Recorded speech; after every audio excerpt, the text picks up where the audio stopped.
Good. Yes. Hello everyone, Namaste. My name is Venkat Kolachalam. So I am a volunteer at Bharatiyam USA Student Council and also I serve as the president of the Indian Students Association, Western Michigan University. So I welcome you all to the webinar on topic Indian agricultural reforms and its impact.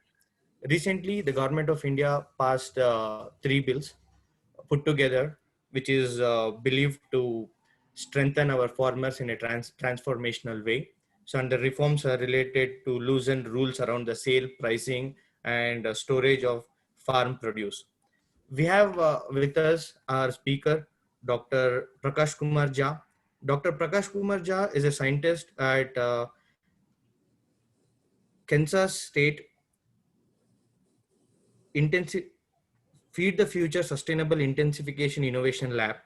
He works in the field of crop modeling, geospatial science, agricultural physics, climate and environmental sciences.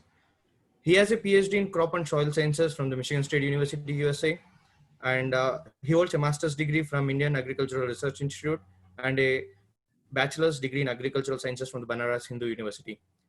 He has published several research papers in international journals and presented papers at international conferences on water management and computer application in agriculture.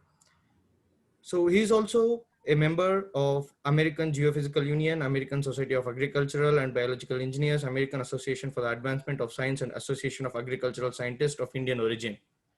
He is member of several committees for agricultural education in India and provides a regular consultation to the agricultural startups in India.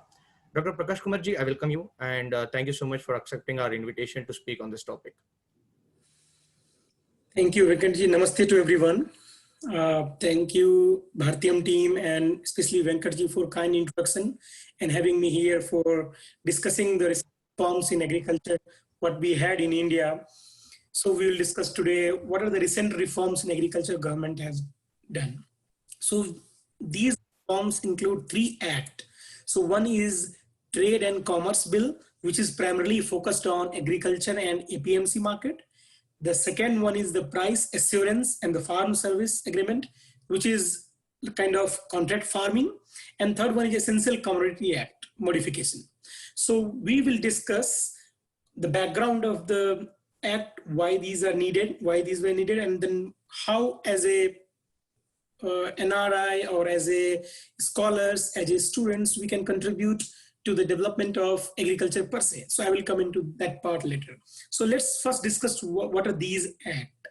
The first two acts are directly linked to the welfare of farmers, and it also benefits traders, consumers, and agribusinesses. The third one, which is not directly targeted at farmers, that is Essential Commodity Act, but which is related to traders and the post-harvest management. So first of all, what was the need for these acts? Why India needs to change the present existing system of agriculture policies for market? We all know India undertook the major reforms, economic reforms in 1990, and it did not cover agriculture. Initially, the impact was not measured in 1990 to 95, but post 1995, people started feeling positive impact of economic reform, what was done in 1990.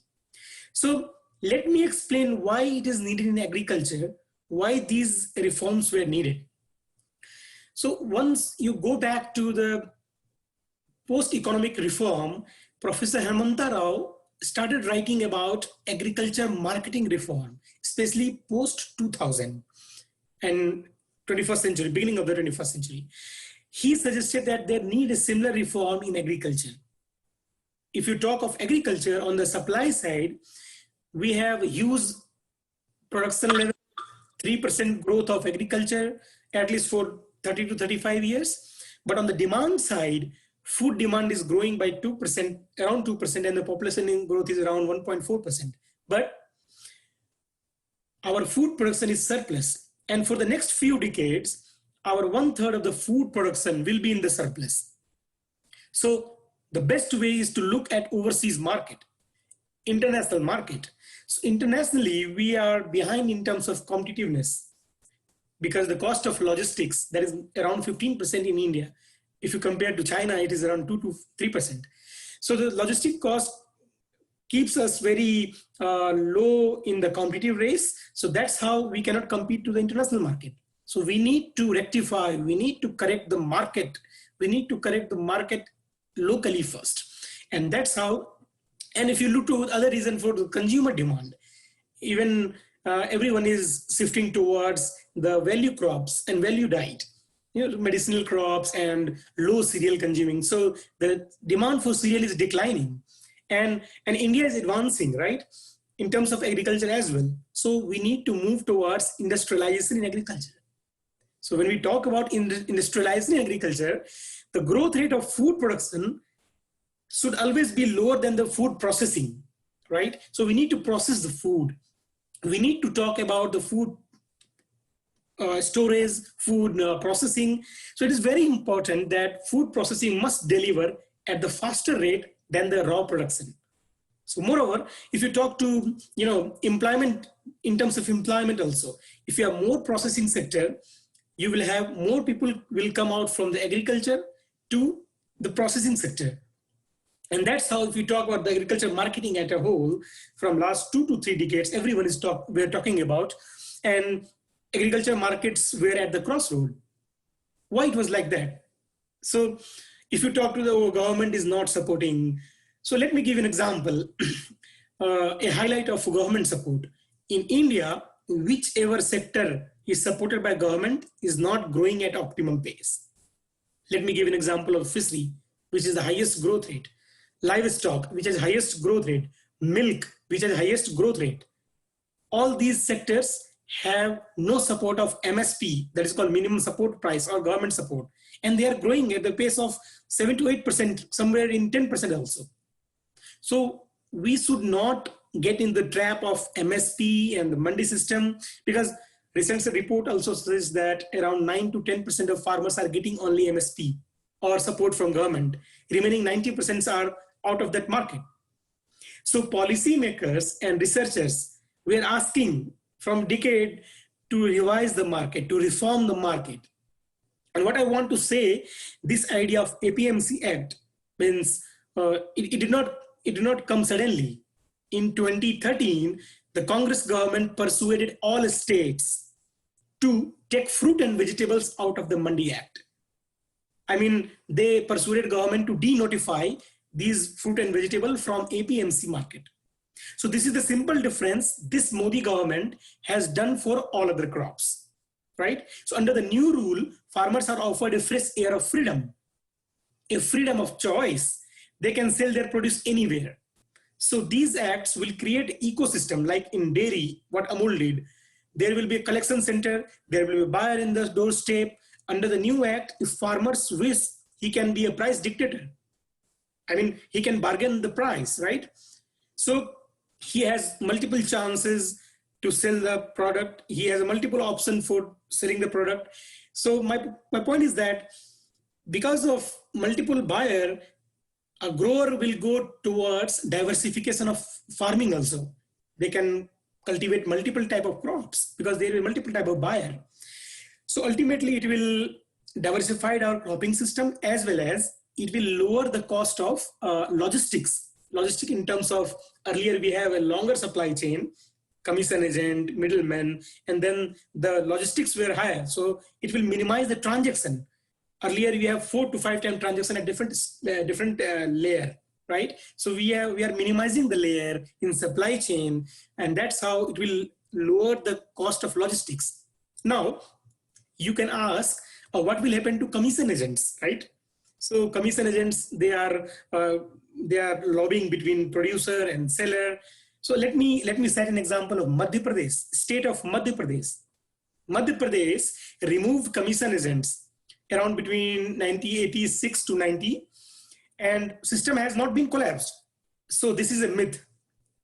If a commission agent is not there, system will collapse. So MP is the best example we have. There are no commission agents. So I see all these 3 steps are trying to get the market functions right.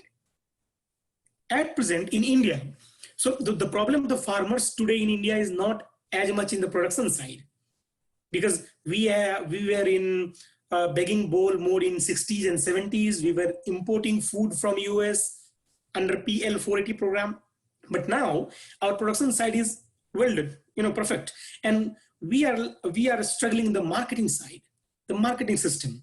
The system is suffocating, and system is choking because the farmer cannot get a maximum benefit, and the middlemen are taking their undue share, right? So my point, if you ask me, if this ordinance or this, now this is act now, if this act is followed right through the spirit, I would say this is like 1991 economic reform. And it will be the watershed moment of agriculture as we are getting market right. Now, point is that you can ask what Essential Commodity Act mean and what APMC Act really mean. So APMC is Agriculture Produce Mandi Commission Act, Mandi Market System. So earlier, post 2003, these acts became very monopolic in terms of they have their own monopoly, they are non-transparent, and therefore, I think that monopoly power of the APMC markets need to face a competition. And competition from whom? So those are the different buyers. So they need to face a competition from others who will directly buy from the farmers. So let's say if I am a processor of any product, let's say wheat, I'm making biscuits out of that. If I'm a processor, I should have direct access to the farmer. Why I need to go to the mandi to buy wheat? Why cannot I buy directly from the farmers to continue my production of biscuit production, right? I can create my own supply chain. I can create my own commission system, right? At present, if I go and buy directly from the farmer in some state, and it is under jurisdiction of APMC earlier, then I am doing some illegal activity.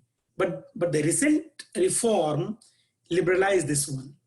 So outside of the mandi yard, primary or secondary yard, anyone can buy and sell. So I can be put behind the bar if I would buy something from mandi. But for me, for new APMC reform, it says that APMC market will keep functioning. Nobody will touch that. But out of jurisdiction of that courtyard of the market, where law will apply, outside the market, anyone can buy and sell. Now, if you talk to processor or exporter or any organized retailer or any group of the buyer, they can go to directly even farmer producer organization. So I will introduce a new term here, farmer producer organization, because you can ask me, what about the small farmer? They cannot go to the buyer, they cannot contact some big companies, right? So that's how Modi government introduced a huge investment in farmer producer organizations. So answer is that the big buyer do not go to individual farmer, right? They also want a scale of economy, a scale of geography, and they have to procure produce from the farmer at larger scale, right? So if I am a buyer, actually I have to go to an aggregation point where farmer can come and then they can sell their product, and buyer can come there and they can buy immediately at larger scale. So the point is that the farmer producer organization is a combination of more than 500 farmer, sometimes 10,000, sometimes 1,000, so depending on location and structure. For example, if you see the milk revolution in India, like Amul, AMUL, Amul is full form of Anand Milk Union Limited. It was cooperative. So did Amul reach to each farmer and asking, please give me 2 liters of milk? No, I think no. So what we did, we created aggregation points of the milk unit, that is milk cooperative, and every farmer brought their produce milk, and then they sell their all milk at the largest aggregation point. So the point is that the Honorable Prime Minister has announced, in fact, in the last budget, that they are going to create a 10,000 farmer producer organization. So this is the chronology. So first he had conceptualized that we need to develop farmer producer organization, and then these reforms came, because those all are connected, right? So government has moved into that direction. And I personally feel that direction is the right direction now. How much time it will take, how much we can expedite the process, or how much organizational skill it needed, we must wait and watch. and think, I personally think that as milk revolution did not come in a day, Rome was not built in a overnight, so it will take some time. So it is like, if in the old days we had only Doordarshan as a channel, right? So we did not have option of channels. Then multiple channels came, like telephone company and the airlines. Why not for agriculture? So this is the main core intent of this reform, that we have multiple buyer, there is a competition that will benefit both the farmer as well as the consumer. For consumer, it will bring quality food, and then for buyer, seller, producer, it will be having a good income. The next one is Essential Commodity Act. Legally, Essential Commodity Act has major powers in the way that they can impose stocking limits on anybody. If you are Venkat and if you have a storage house, so government will say you should not stock more than the limit. So there is a limiting point earlier. So for example, if in the market onion prices go from let's say 40 to 80 rupees per kilogram, government can declare that no trader can hold stocks more than 50 quintals or whatsoever. The time and again in the market, when the moment prices went up, government has start beating the private sector or trader. So whosoever is storing, that as a result, nobody invests in storage. So let's say I will come into that part also. If I am in US and my hometown is in Bihar, and if I invest something in India to open the storage house in India, then we need to have some special rules that we can store as a maximum limit what I can. Let's say for example, large storage facilities where private sector is away nowadays from it, because they don't know at what point government will impose the stocking limit. So if I create a storage for, let's say, 1 million ton of onion in Bihar, but then government tells me I cannot hold more than 500 quintals, then what happens to my storage facility, right? And people can ask that, oh, there are a storage facility for FCI, godowns, but those are for cereal crops. And that did not promote the diversifying cropping system. So the Essential Commodity Act modification is they liberalize the system that people can stock unless there is a national situation like war, flood, any disaster. In that case, government can impose a stocking limit. Otherwise, you're fine, you're perfect, and you can develop. And whereas, so the point is that it will promote a young entrepreneur, a young guy who is looking toward his village. He can develop a warehouse storage. He can invest into that. So this will promote a rural entrepreneurship culture as well. So this is the Essential Commodity. Third one is very interesting actually. This is contract farming. So what happens in agriculture, especially in Indian agriculture, at present, what happens with our farmers, they look at what was the last season and what was the price normally we get, right, as a farmer.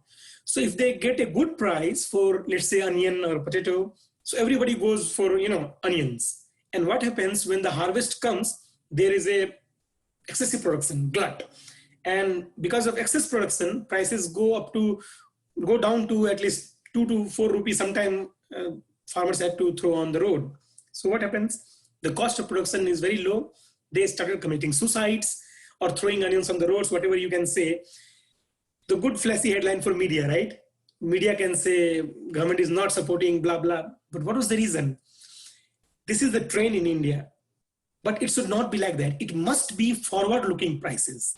When they are sowing the seeds, they should know roughly what the price I am likely to get after 3 to 4 months when the harvest comes. So the third amendment, that is contract farming, in the private sector, if I'm a private sector, I am an investor. If I'm going to the farmers, we need to abide by a contract. And this contract is not for land. This contract is only for produce. So for contract farming, the third one, I think more than 20 states have already created a framework for contract farming. So let me give an example. So the chips you are eating, the Lay's, potato chips, they are all under in contract farming in India. The eggs and the poultry system in India, poultry, chicken and egg system in India is already under contract, and they're working well and fine. Um, uh, I think one example I can show you, I can quote that Nestle India, Nestle is under contract with farmers in Punjab. The district is called Moga, right? So Nestle India is under contract with Moga, Punjab, with milk producers. I think around 1 lakh milk farmers sell around 20 to 30 lakh liter of milk every day. And that is under contract farming. It's working well. So why there is a hue and cry about contract farming that it will happen and then somebody has to take a fine. So I have read those documents, and the document said, paper says that the farmers will not pay any fine for contract violation. If at any time farmer will violate their contract, he or she does not have to pay any violation. But in case of contractor, if they needs to violate the contract, they must pay the farmer 50% more times that of the contract. So I personally think it is farmers friendly, right? So these are three major acts which were in the reform system. The Trade One, Essential Commodity Act, and then the contract farming. So these are the major snippet of the reforms. And I would love to take questions if you have any, and then we can discuss, because I love to discuss more.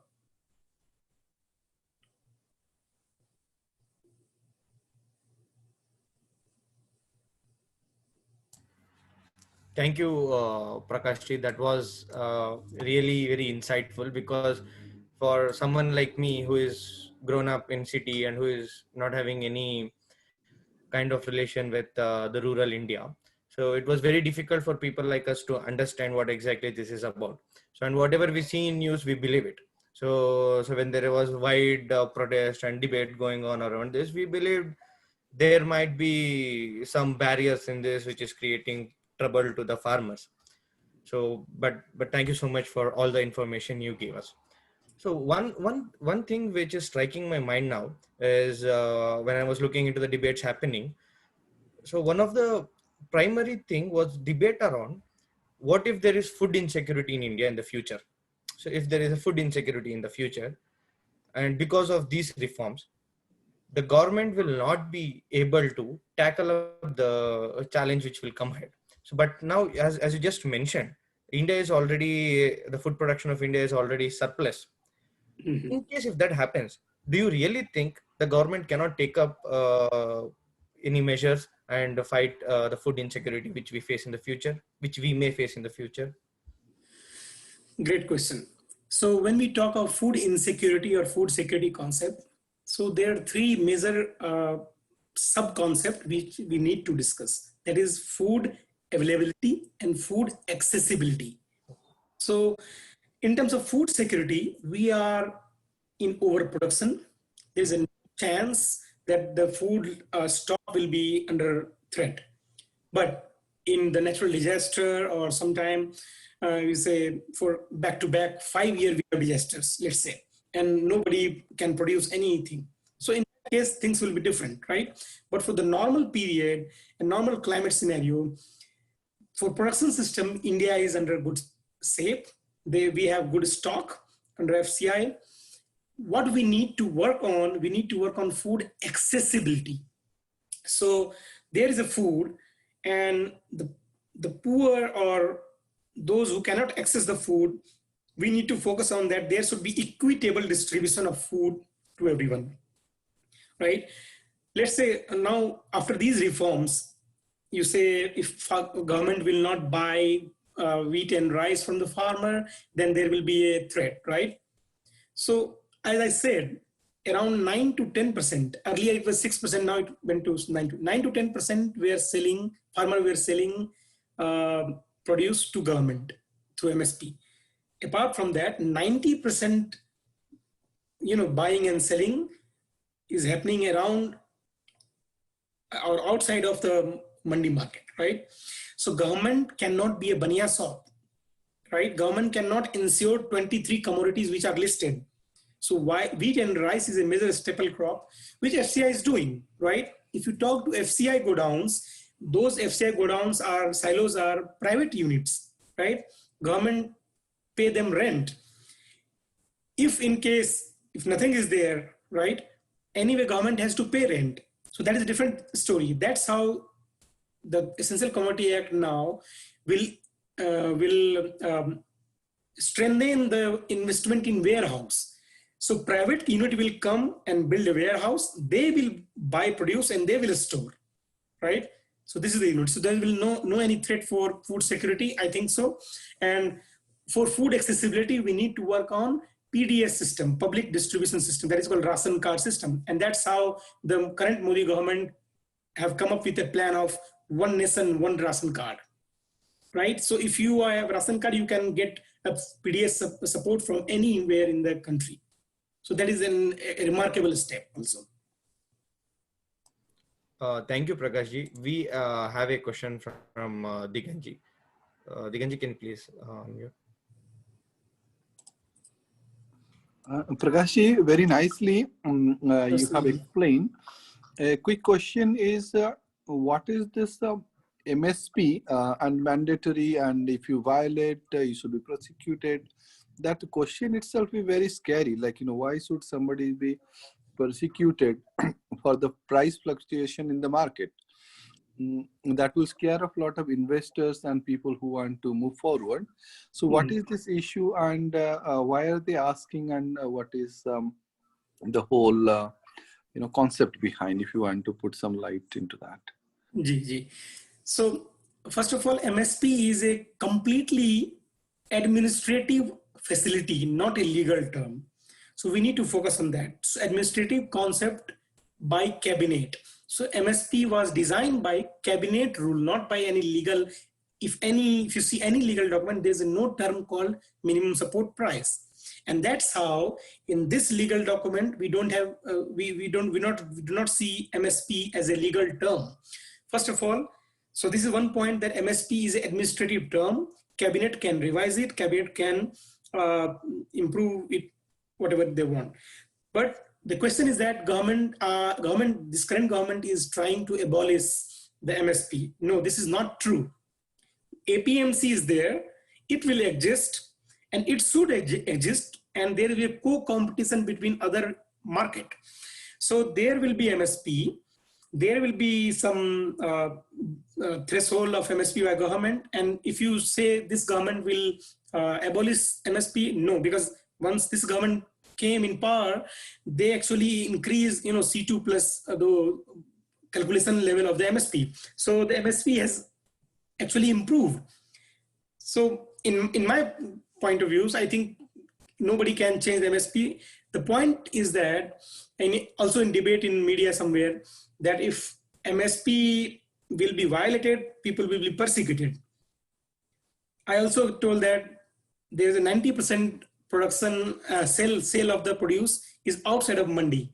Nobody is abide by the MSP rules. So if you talk about the, let's say, example of state of Bihar. So Bihar abolished APMC Act in 2006. And before that, actually, farmers were getting 20 to 30% lower than MSP in the market, open market. So after abolishing 2006, APMC Act in 2006, now government in Bihar is getting 10% lower than MSP. So there is a benefit of 10 to 20% after abolishing MSP and APMC, APMC, not MSP. So my point is that MSP is completely different than the APMC. It will coexist. It will be there. Nobody is going to stop it. And nobody is going to be in jail if they violate them, because out of the periphery of APMC, anybody can buy and sell. There is open competition. So there is no bar of MSP. Even sometime farmer can get more than MSP, even farmer can get sometime less than MSP depending on the price discovery. So it will be, we have to wait and watch what is the price discovery in the future.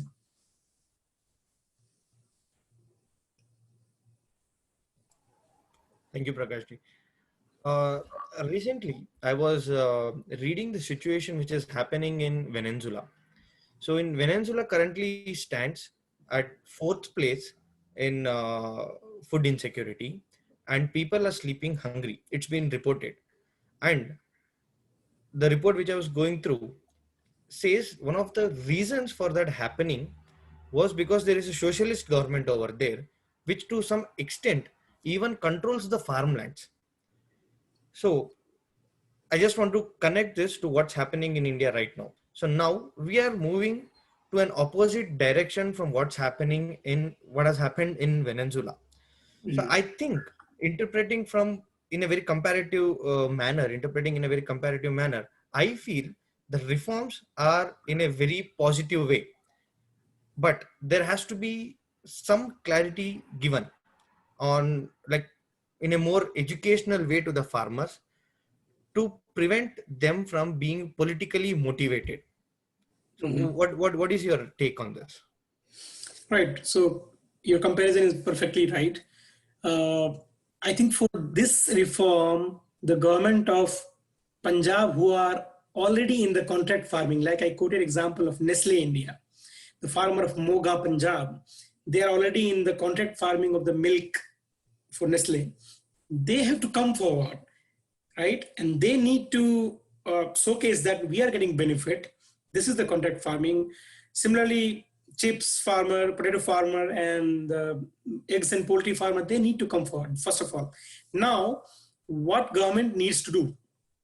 Government has research institutes, universities, and they have Department of Extension, where what they do, they disseminate the knowledge of lab techniques or any policy to the farmers. So in India, we have a well-structured extension system.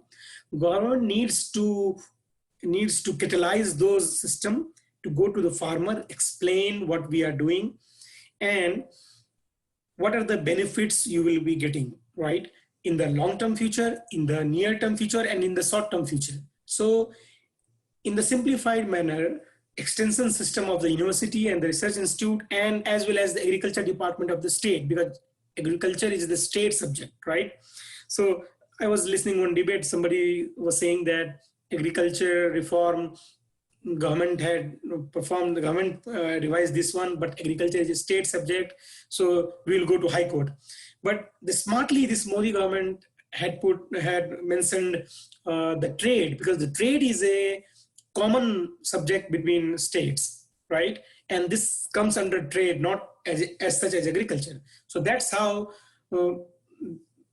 in bureaucracy, people are smart. So they put the trade and the farm business system in that, because nobody can challenge in the court.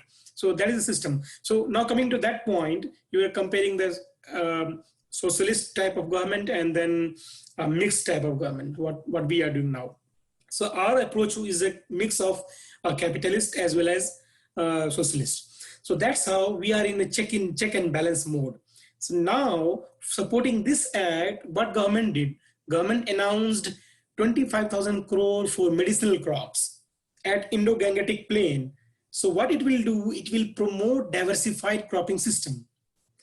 For India, we have a small and marginal farmer more than 80%, right? And for small and marginal farmer, price-led growth is not a sustainable approach. Diversified farming as well as high productivity farming is a major step of development for sustainable approach. And that's how government is doing in a smart way, entering into capitalist mode at the market side. And from the production side, we have socialist mode, right? So there's a mix of both mode. Government is also supporting, and we have market open as well. So if you talk to me before 2014, all the leader of the national leader or the prime minister, they said always, we need to improve production, we need to improve productivity. But after 2014, the narrative had changed, and the government from the parliament, from the Red Fort, prime minister said, we need to improve the income. So narrative had changed, right? And he has set up the narrative that we need to improve the farmers' income by 2020, doubling the farmer income by 2022.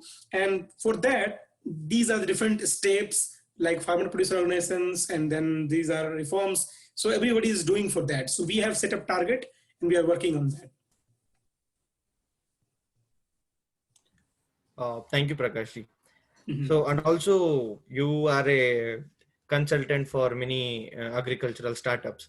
So Yes. what if I now, as a student here, so we'll be working here for next 1 or 2 years, and I want to go back to India. So when I come to you, Yes. so as your client, and ask you, Prakashji, what is my opportunities? Because I know like there are some kind of reforms. I want to Mhm. invest here. So I want to be into this agricultural sector. So I want to be an entrepreneur in this sector. So in a nutshell, so what are the opportunities for people like us we have here? Awesome. So excellent question. So these reforms actually promote, these all reforms promote entrepreneurship as a whole. So first of all, if you are planning to, go back to India for a degree program and then you want to invest something, if you have money, then you need to diagnose the local problem. Local problem means what are the produce which are in surplus in your area and how you can involve in either in the processing or in the warehouse storage. As I explained, if you are working as a scientist or an IT guy anywhere in India, and if you have enough money, you can build a warehouse in your hometown, in your village, and then you can charge nominally. Let's say if your locality farmers are producing vegetables, then you can provide a cold storage there. You can charge 1 or 2 rupees per kilogram, whatever charges, and then farmer will get maximum benefit. They can store for 7 to 10 days. Sorry. So this is one example of warehouse. Similarly, you can put a small processing unit. Let's say if your area is famous for lemongrass cultivation, medicinal crop, right? And then you can set up a small plant of, let's say, 2 to 3 lakh rupees, where you can extract the lemongrass oil, or you can produce lemongrass tea. So the value addition. So first you need to diagnose the problem and what are the measures produced there. And then you need to develop a plan. And then you need to execute your plan according to your income source or whatever savings you have. You can go into the warehousing, you can go into the processing, you can go even into the supply chain. I know multiple startup in Bangalore area, they are just procuring from the farmer, and they have created a WhatsApp group, and the buyer can sell and seller can buy, and that, on that platform of WhatsApp group. So any innovative idea can be translated into a startup or entrepreneurship based on what are the situation problems and your savings, and what are your niche. Niche means geographical area. Thank you so much, Prakashji, for giving me some ideas. Hopefully that will turn out into some profitable business in the future. Yes, sir. And Diganji or Jignesh, do you have any points? Yes, I have a question, Prakashji. Prakashji, I was in Colombia, South America, and I heard from the people over there that a lot of Chinese companies, Chinese farmers are investing in South America, and they are into this medicinal plants, like as simple as the ginger and turmeric and whatnot, and the whole world is probably moving towards healthy lifestyle. And then so what would you see, how would you see the opportunity of that market and farmers getting into that in India? Right. As I said, India has small and marginal for farmers more than 80%. Sometimes if you exactly calculate, it's more than 86% sometimes. So for small and marginal farmer, the only sustainable approach is the diversified farming system. And that comes through the medicinal and high value crops. And that's how current government has invested a lot of money into developing a medicinal farm corridor in Indo-Gangetic Plain, especially. When we come to the value of those crops, certainly lifestyle has changed. Everybody is looking for medicinal and value crops, adding some, 0 calories and whatever you can say. So the consumption of cereal is decreasing, and then high value consumption is increasing. I can quote an example of mushroom, cordyceps mushroom. This is anti-aging medicine, and the 1 kilogram of mushroom is around 3 to 4 lakh Indian rupees. And the young startups are growing in India to sell them through Amazon and the marketplace and the pharmaceutical company as well. Earlier, what China did, China in 90s and around 90 to 95, 1999 to 1995, China changed their policy from production system to market system. And for the market, we need to go into the value crops, high commercial crops, high value commercial crops, medicinal crops. And that's how China invested a lot of money into that in last 20 to 30 years. And that's how we are doing now. It also accounts the cost of logistics. In India, actually, we are investing around 15 to 20% cost of logistics, but in China it's 2 to 3%. So what they did, they minimized those logistics through high value income crops. And that's how in India, and Indian farmers are also helping some big companies to grow or to cultivate medicinal crops in African land. So African lands are leased by Indian owners, and then Indian farmers are growing medicinal crops as well. Same pattern what Chinese farmers are doing in Colombia, Indian farmers are doing in African lands. Especially in India, eastern part has a lot of potential because the fertility is low. If you see the recent report, which says that per acre income is highest in Kerala, then next in Bihar, if they go for diversified cropping, because in terms of fertility, but in Punjab, it's come under 14 to 15 ranking. So what I'm saying, medicinal cropping, diversified cropping is the only way where farmer can get maximum benefit, and the best way to maximize the farmer's income or double the farmer income by 2022. So this is the best way a farmer can do. And I know a couple of young grad from IIM Ahmedabad and IIT Kharagpur. They came into Bihar and they are growing lemongrass, they are growing hibiscus tea, they are growing ginger, they are growing turmeric, and they are making lakhs of money, and they quit the job from a multinational company. So I know multiple people, and fortunately I'm just guiding them also. So yes, there are a lot of options in India.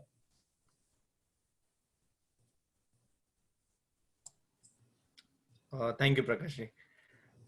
And is there something else to discuss from anyone? If not, we are already past the time of 30 minutes. I don't know, like it just went on. It was so informational, Prakash. This was like truly informational, and also, as I believe, because most of students like me or people who are in the United States, so what we are aware is there is a produce in the farm and it's in the shop and we go and we buy it. So that's what we all know. So that's what what food is for us. We go to a shop and we buy. That's what we know. We are completely not aware of things, what happens in between these things. So when there is reforms in these things, it is very difficult for people like us to interpret, and you were completely able to put it in a very simple word so that every common man can understand. Thank you so much for coming in, SG. Yeah, I have one point to say. Say my humble submission to young grads or those who are planning to invest or planning to help a current government in developing concept of Atmanirbhar Bharat. So what we need to do, we need to strengthen our local farmer. So my humble submission is to that. If you want to invest something, please invest in agriculture, because this is a high time where you will get maximum benefit as well as you will strengthen the farmer as well. So this is the best way you can make a Bharat Atmanirbhar. So my point is that please, if you think of investing in agriculture, you should strengthen your local farmer. You have to make a, your local product into, you can make a supply chain of local product from your hometown to US as well. So I come from a Mithila region where makhana is a major product. And what I'm doing now, I am bringing those makhana processed food and makhana item, everything from my area to US through Amazon and everything. So I'm suggesting multiple people to do that also. So my humble submission to young grad, it is a high time you have to support your local farmer in the process of Atmanirbhar Bharat. Thank you, Prakash. That was a very beautiful lines of conclusion. Thank you very much. Dhanyavad, Venkat ji. Thank you everyone for joining in.